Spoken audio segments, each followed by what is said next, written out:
Hello, I'm Audrey Deane from Safer Food Scores. I've been working in the food industry for over 25 years and I advise food businesses on how to produce food in a safe, clean and hygienic way. Choosing the right equipment, organising your food preparation areas and carefully thinking about the health and safety and cleanliness of your employees is very important. In a few simple steps, you can significantly reduce the risk from harmful bacteria and viruses in your kitchen. Your kitchen is vulnerable to many harmful viruses and bacteria, and they can be brought into your environment in a number of ways. This could be on products, particularly unwashed fruit and vegetables, meat and poultry, but also packaging and also people. Once in your kitchen, these bacteria and viruses can easily spread around, and that can then contaminate other parts of the kitchen where you might not expect it. Think about the risks in your kitchen, think about where the harmful bacteria and viruses could come from, and make sure that you handle the food properly and that you clean and sanitize your surfaces really well with your sanitizing spray or whatever chemicals that you use. A hot, busy kitchen is the perfect environment for harmful bacteria and viruses to spread. This is why good hygienic practice is absolutely key. Always wash your hands when you enter the food room, and then when you're actually at work, washing hands regularly between preparation tasks is also important, but even more crucial when you're about to prepare ready-to-eat foods. Carefully wash your food in the correct sink. This is particularly important for ready-to-eat food like fruit and salad. Once you've prepared your foods, you should place them in a clean, covered container, and if you're not going to be using them straight away, place them back in the fridge. Using a good, strong cling film like Wrapmaster food service film is an excellent way to protect your foods from contamination. It's best practice to have separate areas in your kitchen for producing different types of foods, particularly those that are raw and those that are ready to eat.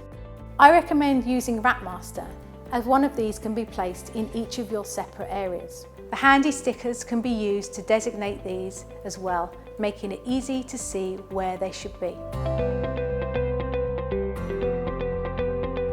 Keeping your workstations and your equipment clean is vital. Avoiding equipment like cardboard cutter boxes is important. They are serious offenders when it comes to harbouring bacteria and viruses. You can't keep them clean, and you certainly can't put them through the dishwasher.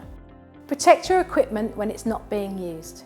Keep it in the correct area and protect it from contamination, perhaps by putting it in a lidded box. I regularly recommend Wrapmaster, as the plastic casing protects your film, foil or parchment, and it can be easily sanitised using your chemical sanitizer spray, or it can go through the dishwasher.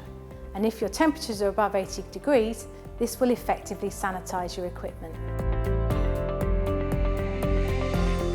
Regularly cleaning your kitchen before, during and after service will ensure that you minimise the risks to food safety. Sanitise your equipment and work areas carefully using the correct sanitizer, and always leave it on for the correct contact time. It's a legal requirement for surfaces in your food areas to be smooth and non-absorbent. This is so that they can be cleaned easily. Always regularly clean your hand contact surfaces using your sanitizer spray. Avoid sharing the equipment between areas, as this can increase the cross-contamination risk in your kitchen. You must try to schedule time to have a proper deep clean at the end of the day. You should sanitize effectively using the multi-stage process. Considering the health and safety of your team is very important, particularly at the moment with the additional precautions due to COVID-19. Ensuring that your team are trained in your precautions is really important. Make sure that they know of the processes and practices that you will have in place to help reduce the risk of spread of the COVID-19 virus.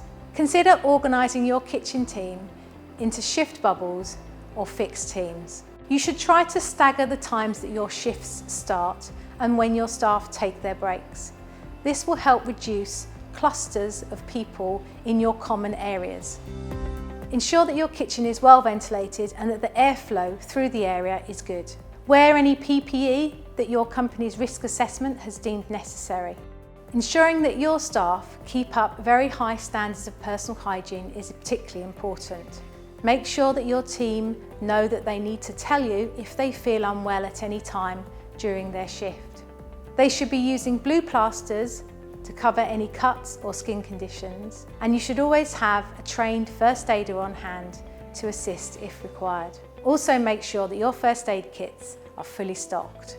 So consider ways to reduce the spread of the virus, keep your training up to date, and use equipment that supports good hygiene. This will help keep you and your team safe.